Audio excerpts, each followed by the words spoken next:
So hello guys, welcome back to the new video of Tech Yorker. In this video, I will guide you with how you can download YouTube video to mobile. So first of all, open the YouTube app on your phone. Now here, play any video or a reel. For example, this one. Now here, tap on the share icon.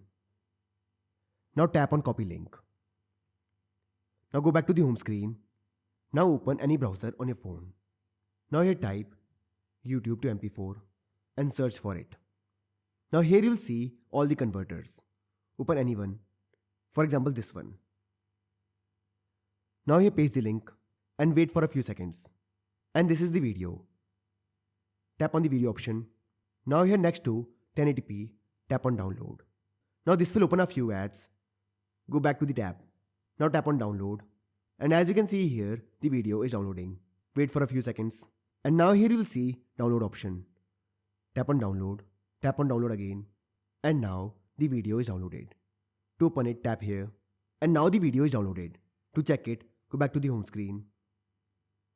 Now, let's open Files app. And now as you can see here, the video is saved to the mobile. So this way you can download YouTube video to mobile. So I hope you find this video useful. And if you do, then don't forget to like this video and subscribe our channel.